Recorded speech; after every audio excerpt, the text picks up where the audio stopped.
else could I write? I don't have the right. What else should I be? All apologies. In the sun, I feel as one. In the sun, Mary, Barry.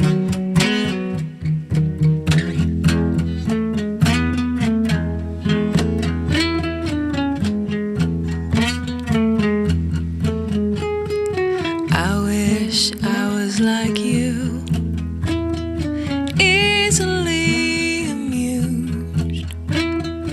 Find my nest to solve. Everything's my fault, so I'll take all the blame. Aqua foam shame, sunburn, freezer burn, choking on the ashes of a riddle me. In the sun, I feel as one. In the sun, Mary, Mary, Mary, Barry, yeah, yeah, yeah, yeah.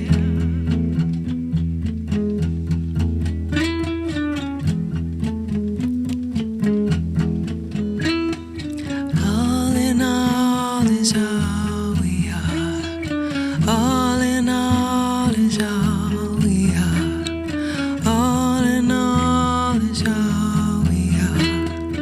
All in all is all we are.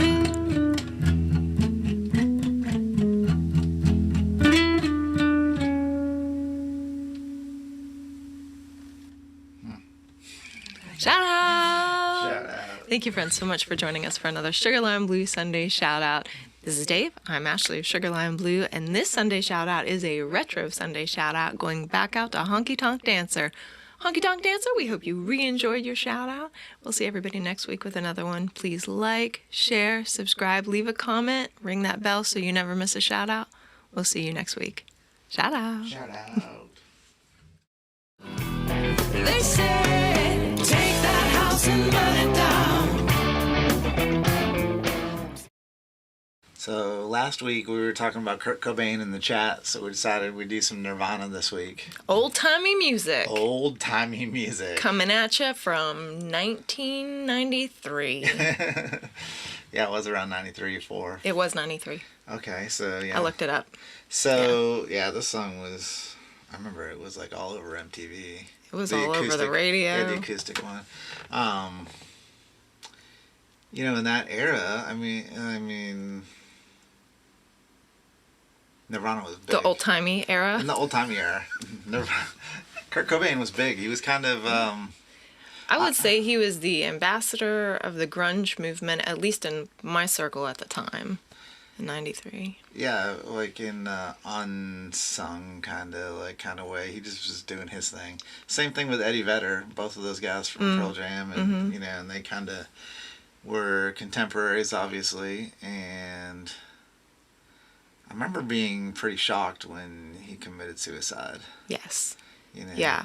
I think, and sadly so, a lot of art rises to the surface upon the death of one of the artists. So a lot of painters and poets and authors and musicians, when they die, they gain notoriety, sadly enough, that they didn't. I mean, he had success in his life, but even more so, and I say this as who was a teenager in 93, he didn't really get on my radar until after he had passed.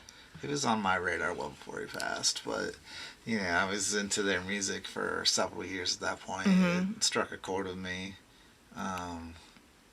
I remember the grunge. There was a big ordeal about it being anti-music. Like it was different because there was this big push in the late '90s. I guess. I mean, It was early 90s, late yeah. '80s. Late I'm 80s, sorry. yeah. Early '90s. Getting out of the There was the synthesizer kind of big, thing. like the hair metal thing and technical proficiency on the guitar. And then Kurt Cobain came along and he was writing these really simple riffs, but they happened to be really catchy, you Yeah. know. And he had a great voice and he had music that connected with a generation. And there was this big like almost like frowning upon the grunge movement because it was like two or three notes like Yeah. Well, it wasn't guitar driven You know? anymore or piano well, it driven. was guitar driven because they were just a Well, three piece. it was, but, But not in the sense it was that focused a more on the guitar-driven song, I song guess, had been in the past, whereas like more of the 80s bands had been about guitar solos and Yeah. guitar-centric music, Yeah, a lot of people where would say that was probably like the end of the guitar solos, like because they were taking like aim, whether intentionally or not, and it's debatable, at the whole rock star persona. yeah. And they were just wearing like what they would wear. Everybody started wearing flannel. Flannel, But I the whole remember, ordeal yeah. was it's like that's just what they wore in Seattle because it was the right Chilly, temperature but not to wear cold. flannels. Yeah, yeah. So they were just like coming out wearing what they wore, Just home clothes. and like yeah. it's kind of like Instead of doing the whole thing, they didn't do the hair, Yeah, the they were kinda makeup, making the the comment leather. Yeah. that rock stars are stupid, in a way they were kind of like subtly saying that, and Or that life's just not for me. That's not what we're going for. and then it kind of blew up like as a whole movement and stuff. So yeah, it was weird. I didn't identify. I was learning guitar at the time, and I thought their guitars were catchy. I mean, their songs were catchy. Mm-hmm. I definitely identified with more of like the rock gods of the '70s and '80s, so to speak, Yeah. like the Claptons. Well, that kind of music kind of Santana, sings to my soul even some of the specifically. new stuff with the newer stuff in that era, which was like the Guns N' Roses. I really liked the stadium rock and that type of stuff because I thought it was flashy and I liked the technical proficiency Mm-hmm. of it. But I also had Nirvana albums and I identified with their songs as well. So I think there's room for, as we talked about in the past, you can like lots of types Absolutely. of music, and then one conversation that I was trying to have with somebody this week, but it's hard when you're discussing on the internet, because people Ooh, the get internet is rough. offended Yeah. that, people say music is objective.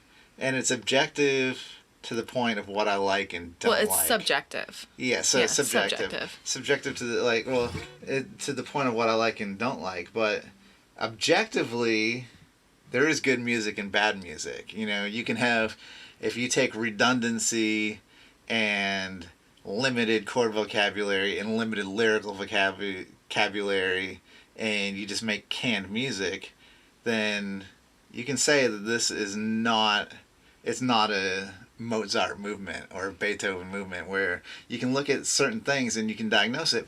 And I think you can There's space for those things. You need that type of thing if you're making like a jingle or some sort of background Well, I music think you can that's look not at- the focal point. My point is you can look at Nirvana's music and like objectively or subjectively, however you want to say it, whatever the right word is here, and say that it's good because of certain markers that it ticks. It wasn't the run of the mill, so it has uniqueness. Yeah. Uniqueness is a marker of art, Yeah. And it had vocal proficiency. Yes. It had interesting lyrics. Mm-hmm. These are all like And melody. markers, solid markers of what we deem as art in this culture. So I think, 30 years later, we can look back at it and say that it was good music. Yeah.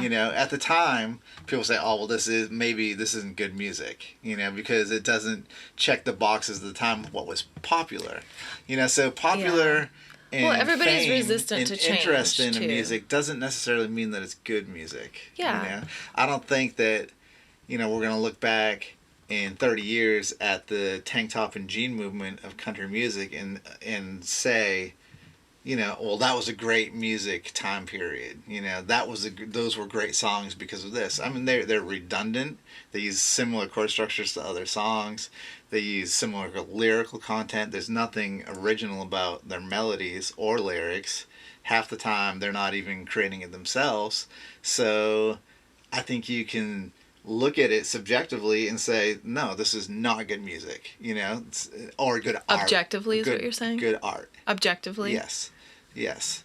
So, I don't know. Now, I will say I'm going to just have to disagree a little bit slightly on this, because I think that having listened to some of the people that engage with that type of music, I'm not among them because it's not my cup of tea.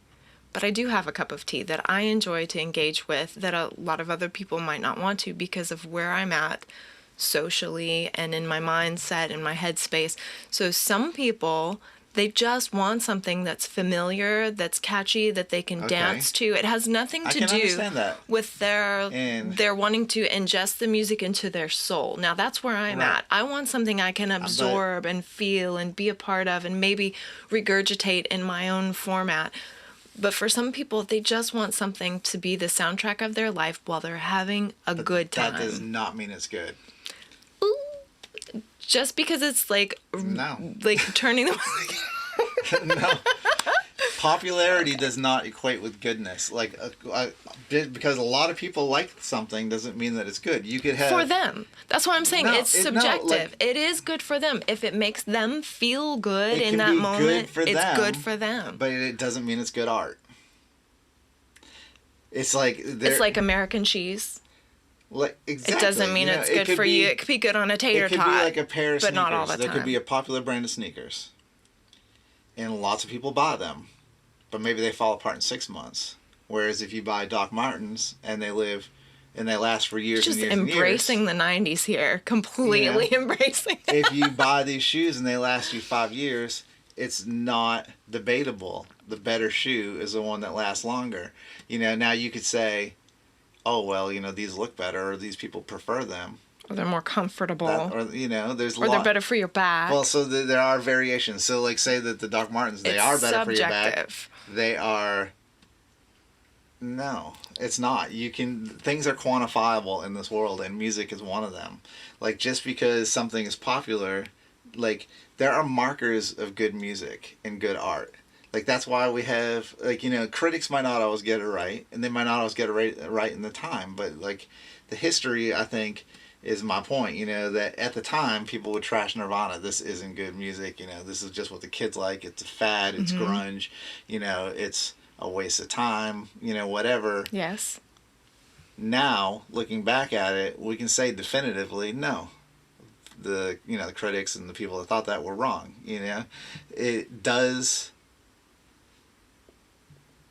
It's debatable for sure. We can debate. Yeah, we're debating it. We can debate what's good music and bad music, but I don't think you can say there's no such thing as bad music.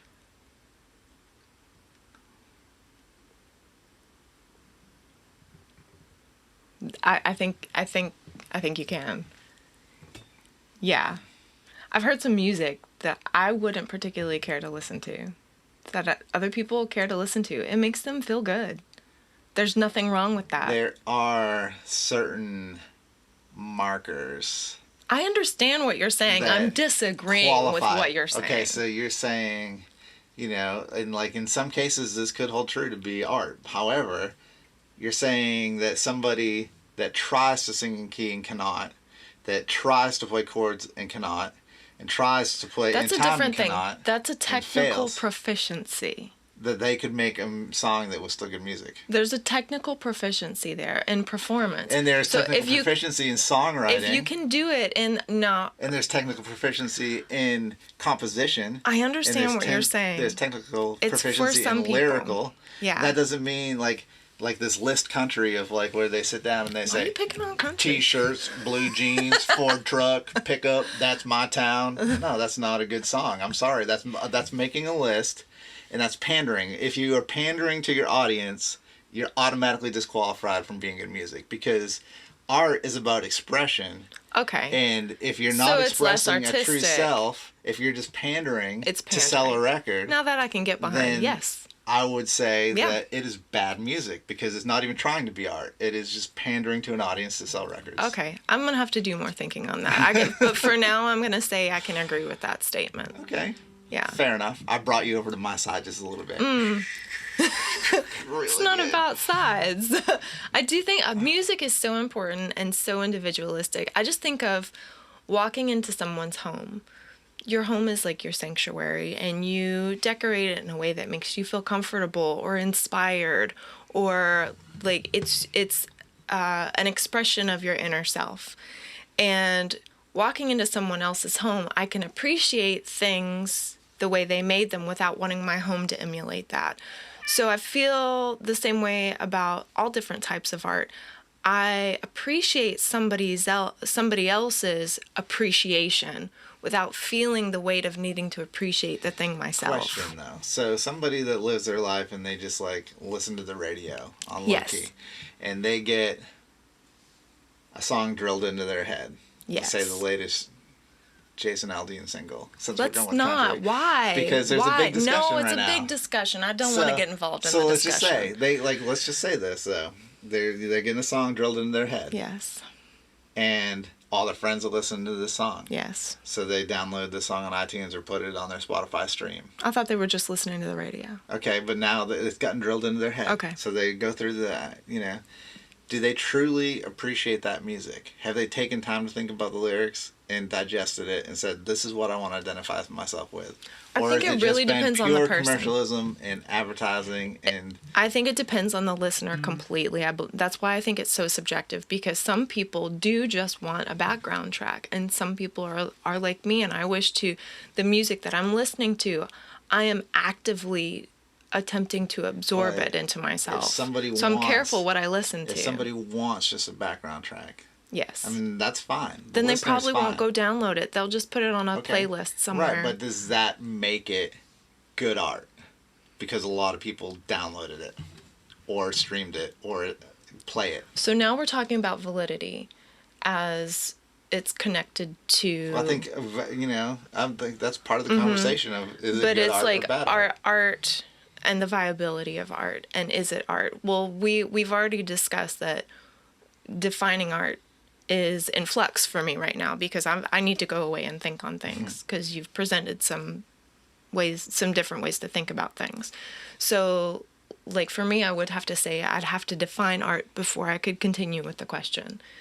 And Fair. also I think you can't blanket statement how different people listen to things, and a group of people, we already know that a herd mentality is a very real human thing, and we all experience it at different levels and at different emotional contents. Like if it's a heightened emotional content, like this song that we're talking about specifically, is charged emotionally. There is an emotional conversation going on about this one particular Right, song. So like to say, and I've listened to a part of it, not in its entirety, because like I said, I'm careful with what I listen to, and I want things that matter to me to go in. Exactly. And I've got other things that I would rather be taking in. I'm not going to perform that as a shout out. It's not this type of music I generally listen to. He's not an artist I generally listen to. And given all the controversy, I'm just a non-controversial person normally. So I just want to like step back and watch everybody and see what's happening.